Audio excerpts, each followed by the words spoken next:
All right, what is up? And in today's video, we're doing a Q&A with Syntac, the developer on Arcane Ascension. Hey, what's going on, guys? Glad to be here. Glad to be here. Looking forward to this. Hopefully, you guys got some really good questions for me, and hopefully, we can also do more of these in the future. So let's go ahead and see how good of a questionnaire Flurry is to go ahead and see if you can truly stump me on any of these questions. All right, I got a whole gaggle of questions to ask him here. But this is my first time doing a Q&A. Yeah, So it's like this is gonna be kind of new for me. I don't know about you. I think you were mentioning that this would be your first time doing one too. Yeah. yeah. But I Yeah, guess yeah. we're on different sides of this. We are. I'm on the answering side, and you're on the asking side. I'd This is say the I'm on hard the part. easy side. You are on the. I'm in the hot seat, dude. Yeah, I'm putting you in the hot seat. We're putting you on blast. Literally. Yeah, we'll start out. I'm just gonna ask, how's the development going on the game? Ooh. So development is going really good now. We are back on track. We're starting to get to a point where we're able to do consistent updates and just constantly get everything going. It's a lot smoother. It's a lot more active than how it was a month ago, give or take, when it was like it felt like there was nothing going on. A lot of testers had nothing to do. We had nothing to be able to give them because we were working on a huge recode of the game. We ended up recoding the entire client side of the game so that it's infinitely more secure. There's a lot more to it, and it's a lot easier to handle, update, and add on to if we need to in the future. So I would definitely go ahead and say development's going really smooth right now. I'm currently working on talking with the testing team to figure out stuff because we got a lot of feedback from the public test. So I went, even though we had one with our community for Arcane Ascension, I also went through another community that my one of my close friends goes ahead and runs called QA Central. So they came in, I gave a bunch of feedback, looked for a bunch of bugs and everything like that. And a lot of what people were saying was on combat side of things. People were going ahead and saying that combat felt really sticky or really clunky at times, Hmm. and we want to go ahead and address that. So more on that later.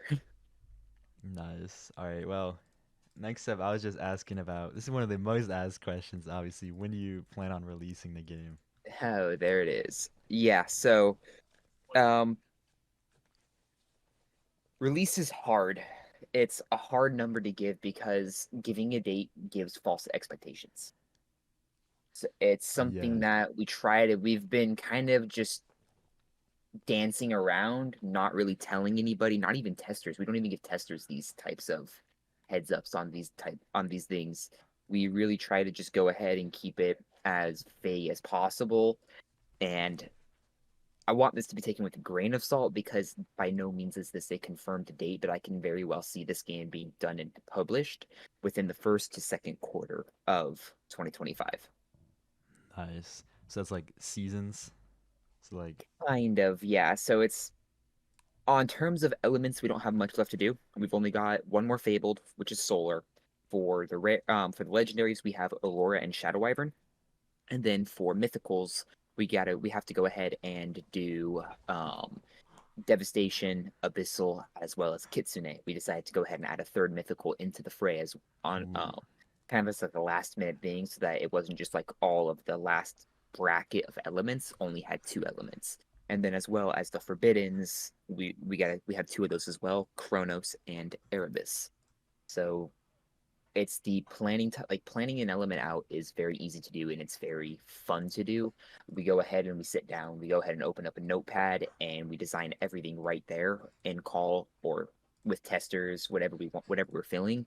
And then once we finish the skill set, we go ahead and ask testers for feedback. And then if they like it, if they don't like it, or they're unsure about something, we go ahead and change what we can, and then we wait till the element is fully released to go ahead and make any final changes. So the development of elements is slow. It's a very slow process. We right now we're getting maybe one element done a week, and that's totally fine. But with legendaries, mythicals, and forbiddens, there's a lot more time, there's a lot more effort, and there's a lot more passion that gets put into those to where those take a lot longer because they are a lot better. So that alone leads to a really big grab right now. So I don't know how long those are going to take. I assume solar will be done for testers sometime next week. And then after that, I'm assuming legendaries take maybe about a week to a week and a half to do, but mythicals and forbiddens, those are going to take anywhere from 2 to 3 weeks per. Thank you. All right, the next question, like on the topic of testing, Vivid on my community page thing that I posted asked, "How do you become a tester? Or are you accepting new testers?" Yeah, so we actually are looking for new testers right now. We just went through our recent purge. So after every big test session, we go ahead and purge the testers who aren't able to just do it anymore, et cetera, et cetera. And that way we can go ahead and get new testers in who are going to be able to bring a brand new perspective to testing and everything like that, be able to take a look at things from a different light compared to every other tester. So I really do think we're going to be opening up testing applications again here sometime this week. We're probably going to be seeing them make a return. We wanted to go ahead and wait until after the live test went and finished. That way people could kind of go ahead and get a standpoint of this is where the game's at right now. This is kind of how what to expect when you're testing and what you're looking for, and kind of just give people who are interested in testing a taste of the game before just throwing them right into the wolves. All So right, I would nice. definitely say look at it this week. So, also, where would they go to apply to become a tester? Right. So if they aren't already, they can go ahead and join our community server, Starbreak LLC. So every single time a testing application, moderation application, anything like that goes active, we'll go ahead and send a announcement to the announcement role pings in the announcement channel, and then all they have to do is just go ahead and fill out the form and then wait for a response. All right, thank you. And then the next question. This is probably I was asked in the comments on my videos. I've been asked this more than when the game release. I was asked, "Will there be a mobile version of the game?" That's a hard one. So mobile is a really hard one. We've been looking at it a lot with as well as console, more console than mobile. But the issue we have with this is this game. I'm going to use Egg as an example here. Egg's core gameplay is very simple. You have your abilities, you press the button, and then you tap on your screen where you want it to go, and then it'll just do that thing. This game, there's a lot more in depth with it in terms of empowering abilities, having to hold down a button to go ahead and cast it, abilities, rolling and stuff like that. I mean, I can see us being able to do it, but it's hard to say for certain right now. It's definitely something I do want to go ahead and look at for release. The mobile community is a very big part of Roblox, and I don't want to just go ahead and exclude all the mobile players from being able to play the game. Thank you. And then, will there be an Xbox port or PlayStation? You think? Yeah, so we actually in the last test we actually had Xbox and we had console able to play. They were able to go ahead and play and everything. So like we're looking at bringing it back. We had to remove it temporarily during the recode because we just had to go ahead and clean up so much in the code that there wasn't I just didn't have the time to go ahead and continue working on platform support when there was more to the game that needed to be done than that. So it's definitely something here within the next following months I'm going to be looking at getting ready to reintroduce, re-add to the game, and have available for people to test. The hard part with it is though you've probably seen it when you play the game. It's when you're trying to cast an ability, Xbox doesn't have the glory of just being able to go ahead and move their mouse to where they want the ability to go while being able to stay super zoomed out and look at everything going on. They're a lot more restricted to how they can play the game and what they have to do to be able to play the game. Yeah, that So we makes definitely want to sense. go ahead and reevaluate how we go ahead and introduce this into the game. Steph, I saw your post earlier, but how will the redesigned leveling and element mastery work? Alrighty, cool. I'm actually really excited to talk about this because I think it's going to be really cool to go ahead and implement. So we're going ahead and completely relooking at how progression in the game works. One of the biggest things with Magic games is they have this really big leveling wall that you have to go ahead and grind through for hours on end to be able to go ahead and even just play the game at in-game level. So, as Arcane Ascension, we in the original version and up to this point now, we've been gradually increasing how quick players level up to be able to get to that end game. But after the test, there's a lot of people that were talking about how combat was feeling clunky.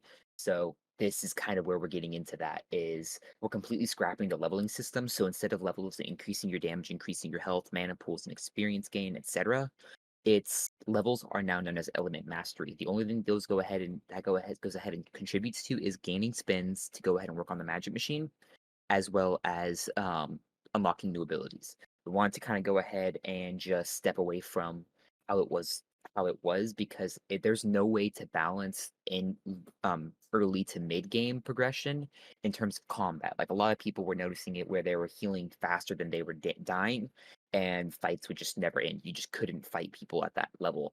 So we're just completely scrapping that and going ahead and reworking that. Element mastery is going to become a permanent system where you don't have to go ahead and worry about if get rid of this element, it's gone forever, and I have to go ahead and regrind all of my progress to get it without, or I have to buy a game pass to do it. So we're going ahead and making it to where element levels or mastery is permanent from the get go. So if you stop on a element at like level 330 and you go, I want to try this element, and then you end up not liking the other element, you can go back to your original element and you'll be right back at 330 where you left off on that, being able Ooh, to pick up from there. So nice. another thing we went ahead and rescaled how damage and health works. So like I said before, there's no levels anymore, so there's nothing increasing or decreasing your health or your damage dealt. Everything's going to be one flat number across the board, where everything is going to feel like how it does currently at max level 1000, just without the super long grind. This is kind of to allow players just to be able to go in and immediately start playing the game and just immediately be able to start clashing with other players versus having to do all of these different prerequisites to get to that point. Um, red boxes. So red boxes are a system in the game where you go ahead and go to cast an ability, and it's a small little display indicator of this is where this attack's going. We're going ahead and adding on to that and making it to where there's going to be a secondary red box that will expand out in the size of the attack to go ahead and what's the term I'm looking for? Indicates how close that attack is to firing off, and then once that fires off, the secondary hitbox will go ahead and shrink itself back down, and then the new indicator will go ahead and indicate for all the other players who are fighting. This is when this attack is about to land. The closer it is to being complete, the closer the attack is to landing. One more thing I forgot to actually mention about the combat rework is we're going ahead and re-looking at how casting abilities works. So currently in the game, abilities affected by the new system we implemented this update called Auto Empower are no longer going to have an empower bar. It's just once you click it, it goes through like it's a normal cast without being able to be empowered. The only difference is when that ability goes off, it is going to be empowered. Um, and then the biggest thing we're doing too to this new rework is abilities that are frictionless are frictionless. There's no animation wait, there's no movement slowness. It's just once you click it, it's supposed to be a very snappy attack where it's click, boom. All right, how many elements should we expect for there to be on release? So right now, I believe we are looking at 20 elements on release. So with that, we have fire, water, earth, frost, air, which are the commons. Uncommons, we have light, dark, and nova. Rares, we have blood, magma, and toxin. For fables, we will go ahead and have solar and midnight, which everything minus solar up to that point is added, and then in the following months we're going to be ahead and implementing solar, aurora, shadow wyvern, devastation, abyssal, kitsune, chronos, and erebus. So that should leave us with a grand total of 20 elements. Yep, 20 elements exactly. All right, next up, how often should we like expect to see updates, or what should we expect to see after the game's release? Right. So this is something I don't know if I'll be able to commit to yet with a solid answer, but right now our goal is either weekly updates on a smaller scale or bi-weekly updates on a larger scale. So if we do weekly updates, it will likely be one element a week. You guys will be seeing one brand new element get pushed into the game. Bi-weeklies will give us more time to be able to maybe get two elements in a week. And then additionally, we want to go ahead and be able to push out one big update every single month. So maybe for like the first month of release, we might go ahead and see the um magic immortalization come into play. This is our storage system where you would go ahead and be able to store an element so that if you went back to the spinner and spun for something different, you can just grab that element right from your inventory without having to spin for it or grind for it again. So that would probably be how we're looking at trying to handle the updates after release happens. So, like, how would the PvP matchmaking work if there's that? Like, how would the Right. PvP work? Right. So something we're looking at, and I can actually go ahead and show this real fast, is called the Dark Citadel. So this is going to be something that's going to be one of our biggest updates after release comes out. And this is going to lead into where we're going to be able to introduce rated PvP, dungeons and raids for a PvE side of the game, a bunch of different stuff. So let me go ahead and share my screen real quick so I can go ahead and show everybody what the Dark Citadel is kind of looking like within the new map. So currently, we've been focusing on the borders of the map, trying to shrink everything down with this as the staple to the brand new map being the Dark Citadel. So the way we're going to be handling matchmaking likely is it's going to be a score system. So up to let's say every single win within the 0 to 1000 bracket grants you 75 rating. Once you reach that rating bracket of 1000 to 2000, now you get more, but now you also lose rating and you can fall into lower brackets. So what we'll likely be doing is going ahead and matching players into the same that are within the same bracket. But if people are on a higher win streak, we would also there's also a likelihood that we would go ahead and throw somebody if they're on like a 10 win streak in the tier 1 bracket against a tier 2 bracket team player. That way they would go ahead and be able to fight, and then if they win that higher bracket match at the lower level, then they'll go ahead and get a big boost to be able to bump themselves up into that higher bracket. Nice. And on the topic of that, how would the raids work? Like the PvE? Right. So PvE is something we haven't put a lot of thought into yet. It's kind of so we're going ahead and looking at PvE and Arcane Ascension as a test. There's an idea that me and a couple other devs have for the future for our future on Roblox, and we want to go ahead and test that with Arcane Ascension. So a lot of the PvE of the game is going to be a test run and kind of testing what does and doesn't work. You'll be able to go in solo to these dungeons and raid these dungeons, or you'll be able to go in with a max up to 5 players. Raids, on the other hand, they require a minimum of 5 people and a maximum of 15 people. So with raids you could maybe see a six boss raid where you're having to fight unique bosses at every step of the way. And then whereas in dungeons, you may see a dungeon with one or two bosses within it with a bunch of trash leading up to it. And kind of just we kind of just want to go ahead and test with this idea. We don't have too much information to give on it yet, but what I can give is we're looking at being able to make it as challenging and as interesting as possible. Nice. And this question is asked by Myth Ivor. Will there just be R6 or will there be R15 as well? So unfortunately, the game is only R15.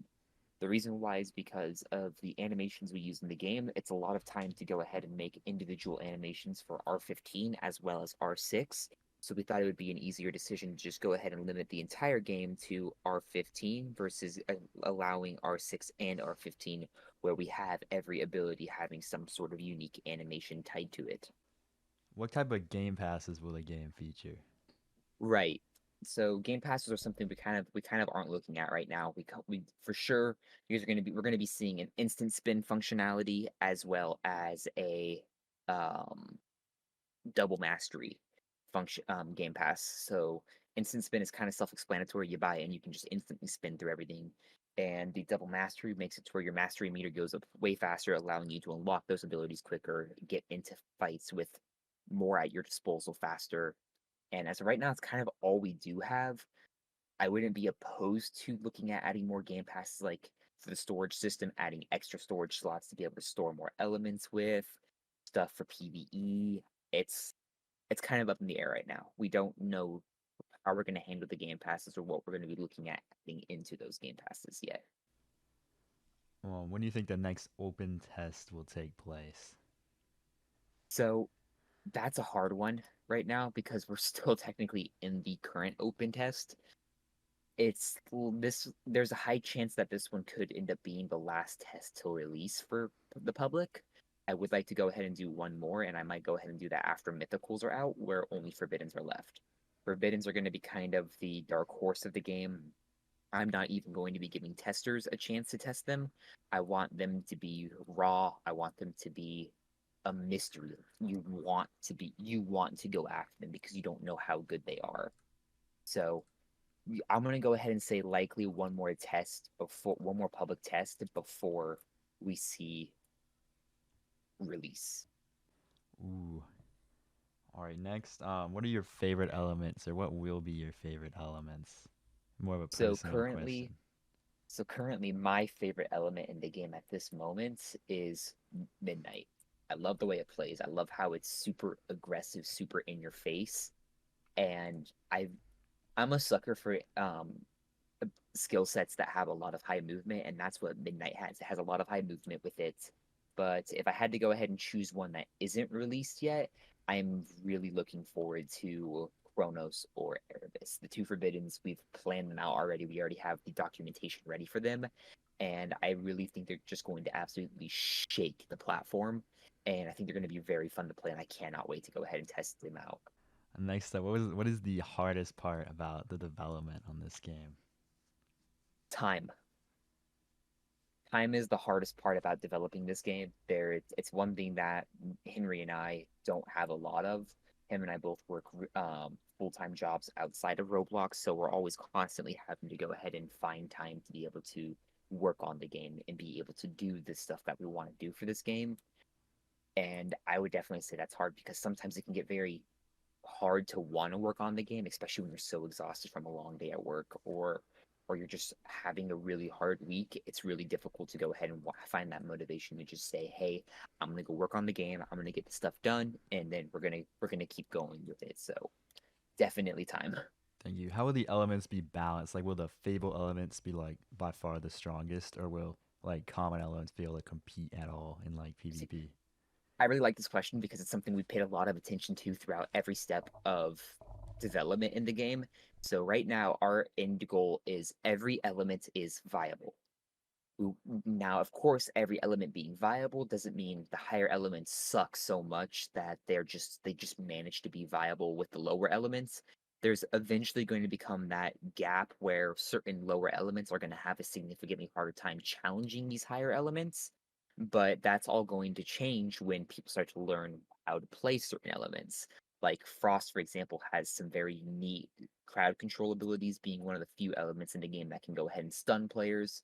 um, Blood having its healing ability, fire having its stacking burn effect. There's a lot of things that we can go ahead and see that we want to go ahead and keep a close eye on through adding these newer elements, because one of the biggest things we go ahead and do is whenever a element gets released into the game, we go ahead and tell the testers we need this element to be tested against every element in the game. It's one of the hardest things for the testers because I know it's a lot of work and I've done it with them and it gets very time consuming very quickly, but this allows us to be able to keep our elements in the game at the same level in terms of power, but not the same skill. Where you'll see the higher tier elements such as like Devastation, Chronos, Abyssal, all of those start to excel above the rest because of the sheer amount of different interactions that they have within their kit. This one would be kind of cool. So something I can go ahead and touch on a little bit is how our forbidden elements are getting accessed into how you access forbidden elements of the game. So forbidden elements are something that we've been looking on. We've gone through a ton of iterations already so far with them, and one of the things we're looking at with them right now is it's a guarantee that at the start of the 8th hour of every non-private server, a forbidden core will fall with a huge cool cutscene animation, everything like that, and then a game or server wide event will begin to happen, and that will affect combat in every single way. And only one person can get the forbidden core that spawns. It's whoever gets it first gets it. If you don't get it, you're kind of out of luck. So, and then you got to go ahead and kind of wait till later. But for acquisition, that's kind of how it goes. But for example, one of the forbiddens in the game that we have planned in the future is Ares. The element is based around war. It's based around being a hyper aggressive element. It'd be a really cool world event to go ahead and implement where it's the world event starts, and as somebody gets within range of this core, it triggers and a massive stone titan falls from the sky, and now you're fighting the kit itself, and it's showing you how the kit plays without actually having to play it. And then once you defeat the boss, then it becomes an all-out brawl to try to go ahead and get the core as well. Oh yeah, is that all on that topic? I think so, yeah. All right, next, will there be private servers on the game? Like, Yes. So there so will be private servers on the game. They will likely they'll either be free or they'll be very cheap. We don't know yet. However, private servers will not have access to forbidden cores. It will not spawn in private servers and they will be disabled. The reason why is because we don't want to be able to give people the easiest token to just be able to go get a forbidden. We want to keep it a challenge. We want to keep it to where only a few here and there get them. all right, thank you. So next up, will there be like seasonal events, like specific times of the year? Will there be like certain events that take place? I can see it. I can definitely see going ahead and adding certain elements to the game where it's a seasonal event that you have to do some sort of small little objective in the game or some big objective in the game to go ahead and earn that element. And it's something we haven't touched on yet, but I can definitely see it something being something that we start talking about post release. As for like seasons, like game seasons, like season one, season two, season three, I can definitely see that becoming a thing with the Dark Citadel. Oh yes, on the topic of that, will you have a Arcane Ascension battle pass? If we do seasons for the game, it's highly likely, yes.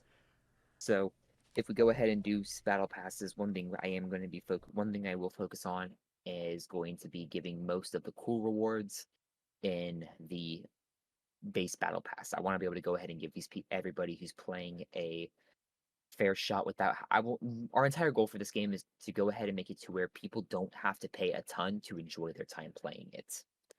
So if there was a battle pass, it would mostly be free to progress. With the premium battle pass, if we decided to go that route and add a premium battle pass, having small little cosmetics here and there. Next up, on the topic of like the Dark Citadel, will this be in the game on release or will this come into the game a little later? So this is something that we will not have enough time to go ahead and put in on release. It's a lot of work and it's something we have not put any effort into designing in terms of the interior of it, how to play inside of it. It's something that's going to have to be post release because we have to have a lot of time planning it out and figuring out how we want to do everything. Will there be a way to do like PvP matchmaking when on release? Matchmaking, not necessarily. However, there is a place in the game. It's called the Maw. You can find it by the big dark portal somewhere on the map. It's currently a very big staple in the current map, but we're moving it and making it a little bit more ominous in the new map. So that place is a huge arena type platform, and that's going to be kind of the place if you want to just go duke it out and have a honest one-on-one, go to the Maw. It's big enough to where you could honestly have two people fighting at once, but it's kind of a place to have honest 1v1s where other people aren't going to go ahead and interfere or aren't going to feel like they're interfering just by trying to play the game in the open world. Is like the will the current map. So for the current map, will the map be mostly the same when the game releases? Is like the topic for development from now through release mainly the elements? Yeah, so the topic from now to release is mainly the elements as well as um, the various systems that we have planned for the game on release. But the map is one of the biggest things at Roblox Developers Conference 2024. I was talking with some of the developer relations guys. They have a panel where you can go ahead and have them test your game. So talking with them, they were saying the map is massive and you can kind of get easily lost in it. And to an extent, I can highly agree with that. There's a lot of map, and on for a 20-player server, it's a little too big for how we what we want to be able to have.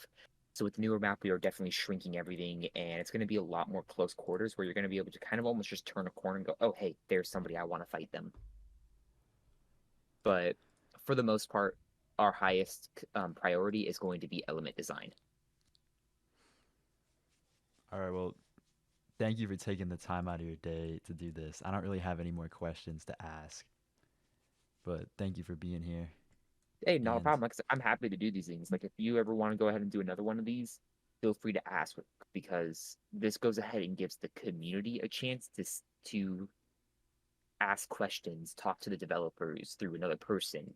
It gives them a chance to see that we are actually looking at everything that people are saying, people are asking about, and people are commenting on. Because we truthfully we do care about what the community says about the game, what their concerns are, what their gripes or things they really like about the game are. We take that time to go ahead and truly try to polish something out before we just publish it.